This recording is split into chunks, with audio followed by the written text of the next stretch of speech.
আল্লাহ রসুল নির্দেশ দিয়েছেন আলেম হওয়ার জন্য। ভাই আমরা কি সবাই আলেম বা সবাইকে আলেম হতে পারবে? অপশন রেখেছেন চারটা। বলেন কয়টা?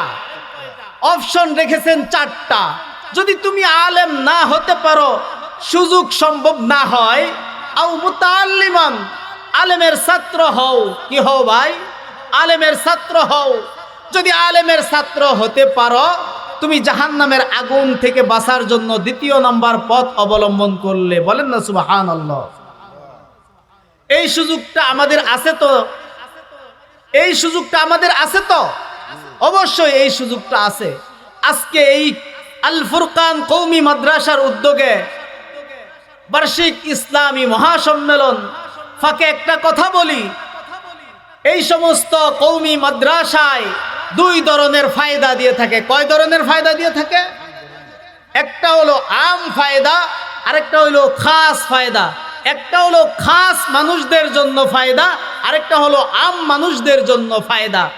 বার্ষিক একটা ইসলামী মহাসম্মেলন করে এটা আম মানুষের ফায়দা দেওয়ার জন্য। আল ফুরকান কওমি মাদ্রাসার উদ্যোগে আজকে যে এই ইসলামী মহাসম্মেলন দিয়েছে, এটা কাদের জন্য? আম মানুষদের জন্য না খাস মানুষদের জন্য? আম মানুষদের জন্য। এইখানে আম মানুষরা আসবে, উলামায়ে কেরামের জবান থেকে পবিত্র কালামুল্লাহ শরীফ ও হাদিস শরীফের বয়ান নসিহা শুনবে, শুনে নিজের জীবনটাকে গড়বে। আর নিজের জীবনটা গড়ার কারণে তার জান্নাত, ইহদিনাস সিরাতে মুস্তাকিমের রাস্তায় চলা তার জন্য সহজ হয়ে যাবে। এটা হলো আম ফায়দা। আর খাস ফায়দা হলো বিশেষ সমাজের সব মানুষের ছেলে মেয়ে আল ফুরকান কওমি মাদ্রাসার মধ্যে পড়ায় না, বা আশেপাশে যেই সমস্ত মাদ্রাসা আছে সেই মাদ্রাসায় সব বাবার সন্তান দেওয়া তৌফিক হয় না। বিশেষ বিশেষ খাস খাস খাস খাস মানুষের সন্তানাদি আল ফুরকান কওমি মাদ্রাসার মধ্যে পড়তেছে। কথা বলেন ঠিক কিনা? আবার এই বিষয়টাকে অনেকে একটু নরমাল ব্যাপার মনে করে মাদ্রাসার ছাত্ররা মাদ্রাসায় পড়তেছে, পড়ালেখা করে কি করবে? পড়ালেখা করে কি করবে? হয়তো একটা মসজিদে ইমামতি করবে, বা একটা মাদ্রাসায় পড়াবে, বা একটু ওয়াজ কালাম করবে, এতটুকুই। আসলে না না, রসুল বলে তাদের মূল্য এত বেশি, তাদের দাম এত বেশি, এই মূল্য কোনো সরকার দিতে পারবে না। এই মূল্য পৃথিবীর সব মানুষ মিলে তাদের মূল্যায়ন করতে পারবে না। একমাত্র তাদেরকে মূল্যায়ন করতে পারবে কে? আহকামুল হাকিমিন আরশুল খোদা তালেবে ইলমদেরকে মূল্যায়ন করতে পারবে। কে পারবে? আল্লাহ পারবে। কিভাবে পারবে?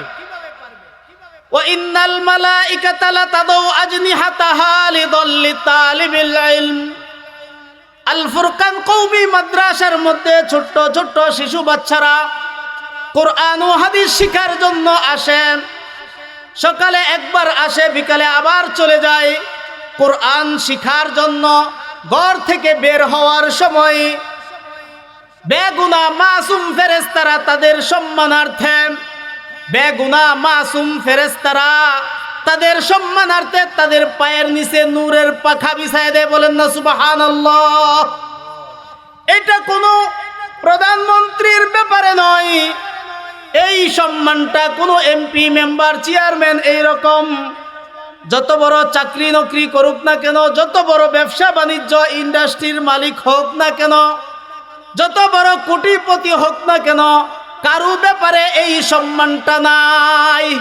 একমাত্র কার জন্য এই সম্মানটা খাস? আল ফুরকান কওমি মাদ্রাসার মধ্যে যেই সমস্ত ছোট ছোট বাচ্চারা কোরআন পড়ার জন্য, হাদিস শিখার জন্য আসে, তাদেরকে তাদের সম্মানার্থে নূরের পাখা বেগুনা মাসুম ফেরেশতারা বিছায় দেয়। বলেন না সুবহানাল্লাহ। এটা একমাত্র সম্মান কে করে? আল্লাহ করে। কাকে করে? মাদ্রাসার ছাত্রদেরকে করে। কাদেরকে করে? মাদ্রাসার ছাত্রদেরকে করে। সেই জন্য আমাদের এই সমস্ত সূক্ষ্ম বিষয়গুলা বোঝা লাগবে। একটা ছেলে মাদ্রাসায় পড়ে, তাকে কি করব না? তাকে কি করব না, অমূল্যায়ন করব না। হোক ছোট্ট, তাকে সালাম দিব। বেগুনা মাসুম ফেরেশতারা সম্মান করতে পারে। আমি যদি তাকে সম্মান করি, আমি যদি তাকে মহব্বত করি, আমি যদি তাকে ভালোবাসি, তাহলে কি আমার সম্মান কমবে না বেড়ে যাবে? আল্লাহ পাক রব্বুল আলামিন আমার সম্মান এই তালেবে ইলমকে করার জন্য আমাকে বাড়িয়ে দিবে। সেই জন্য রাসূল কি বলেছেন, কুন আলিমান আও মুতাআল্লিমান আও মুস্তামিআন আও মুহিব্বান।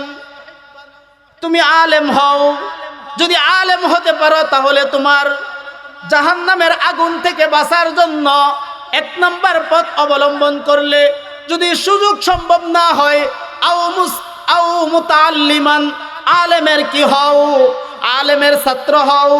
যদি আলেমের ছাত্র হতে পারো তাহলে আলেমের ছাত্র হলে জাহান্নামের আগুন থেকে 2 নম্বর পথ অবলম্বন করলে। আও মুস্তামিআন, যদি তোমার আলেমের ছাত্র হওয়ার সম্ভব সুযোগ না হয় তাহলে তুমি কি করো, আও মুস্তামিআন, আলেমের কথা শোনো, আলেমের কথা মানো। যদি আলেমের কথা শুনতে পারো, আলেমের কথা মানতে পারো, তাহলে তুমি জান্নাতে যাওয়ার জন্য, জাহান্নামের আগুন থেকে বাঁচার জন্য 3 নম্বর পথ অবলম্বন করলে। যদি সুযোগ সম্ভব না হয়, আলেমও হতে পারো নাই, আলেমের ছাত্র হতে পারো নাই, আলেমের কথা শোনা মানার সুযোগ সম্ভব হয় নাই, রাসূল করিম সাল্লাল্লাহু আলাইহি ওয়াসাল্লাম 4th নম্বর অপশন রেখেছেন, আও মুহিব্বান, আলেমদেরকে কি করো, মুহাব্বত করো। কি করো ভাই, আলেমদেরকে মুহাব্বত করো। যদি আলেমদেরকে মুহাব্বত করতে পারো, দুনিয়াতে কয়েকটা ফায়দা আছে, আখেরাতে 3টা ফায়দার কথা বলবো ইনশাআল্লাহ। আলেমকে মুহাব্বত করার কথা বলেছি, এটা কয় নাম্বার অপশন?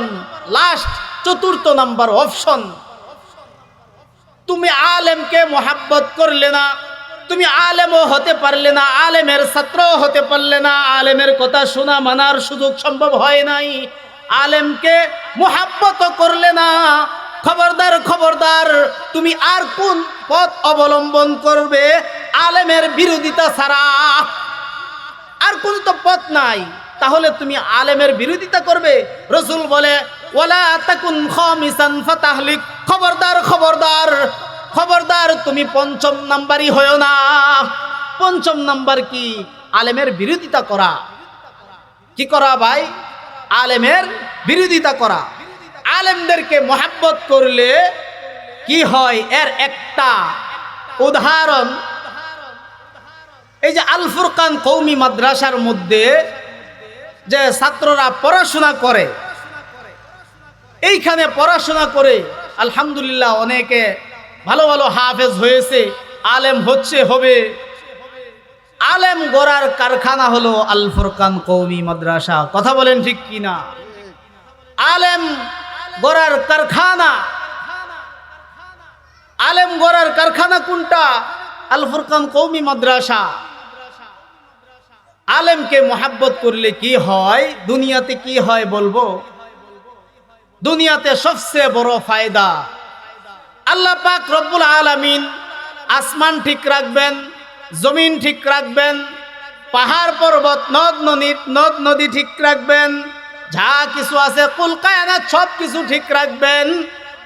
ততদিন পর্যন্ত যতদিন আল্লাহ পাক রব্বুল আলামিনকে আল্লাহ আল্লাহ বলার জন্য একজন মানুষ থাকবে, আল্লাহর খাস বাস্তব একজন মানুষ থাকবে, আল্লাহকে গোলামি করবে, যতদিন ততদিন পর্যন্ত আল্লাহ পাক রব্বুল আলামিন সবকিছু ঠিক রাখবে। বলেন না সুবহানাল্লাহ। 2 নাম্বার ফায়দা হলো মানুষের বিবেক, মানুষের আকলকে ঠিক রাখার ব্যবস্থাপনা হলো এইরকম মাদ্রাসাগুলা। আজকে ইউরোপের দিকে তাকান, তারা আকলের উপরে, মেধার উপরে চলতে চলতে কুকর শুকরের মেতর হয়ে গেছে, কুকর শুকরের গোলাম হয়ে গেছে। আর আমরা এই সমস্ত মাদ্রাসায় পড়ালেখা করে কি হইলাম? বাস্তব আল্লাহর গোলাম, আল্লাহকে ডাকনেওয়ালা হইলাম। আমাদের একটাই প্রেরণা,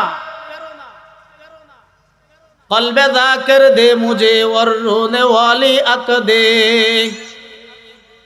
ताकि मैं रोता रहो तेरे रजा के वास्ते कर लिया तूने वाली बंदे हजार मुझको भी बना ले किरदेगार।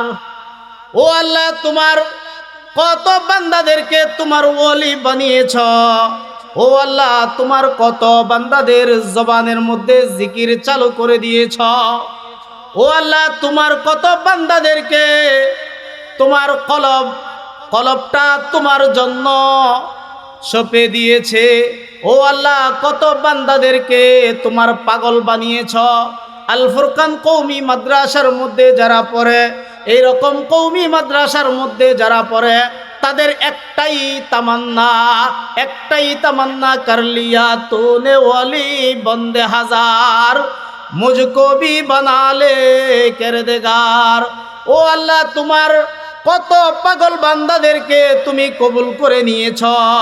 ও আল্লাহ, যেই রকম মানুষ দুনিয়াতে থাকলে আসমান ঠিক রাখবা, জমিন ঠিক রাখবা, ও আল্লাহ, এইরকম একটা মানুষ আমাকেও কবুল করে লও। এইটাই আমাদের কি ইচ্ছা, আল্লাহর বাস্তব গোলাম হওয়া।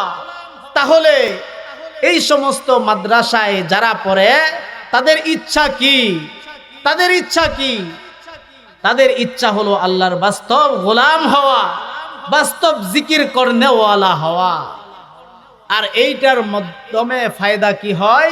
আসমান জমিন এর উসিলায় সব ঠিক রাখে। বলেন না সুবহানাল্লাহ। তারপরে কি? মানুষের আকল ঠিক রাখে। দেখেন, যেই কথা বলতেছিলাম, ইউরোপ আমেরিকার মধ্যে কুকুর পালে শখ করে। কথা বলেন ঠিক কিনা? নিয়ম আছে, যদি শখ করে কুকুর পালো, তাহলে তোমার কুকুর যেইখানে প্রস্রাব করবে, যেইখানে পায়খানা করবে, তোমরা পরিষ্কার করতে হবে। এটা সরকারি কোনো লোক থাকবে না পরিষ্কার করার জন্য। তাহলে তারা মেধার উপর চলে, কোরআনকে ছেড়ে তারা কুকুর শুকুরের মেতর হয়ে গেছে। বলেন না নাউজুবিল্লাহ। আমাদের কোরআনের উপর, আমাদের হাদিসের উপর, সুন্নাহর উপর চলতে হবে কি হবে না? অবশ্যই চলতে হবে। যেই কথা বলতেছিলাম, রসুল বলেছেন কি, আলেম হও, না হয় আলেমের ছাত্র হও, না হয় কি হও, আলেমের কথা শোনো মানো, না হয় কি হও, না হয় কি করো, আলেমের মোহাব্বত করো, আলেমকে মোহাব্বত করো। আলেমকে মোহাব্বত করলে কি হয়? এক নাম্বার মরণকালে ঈমান নসিব হয়।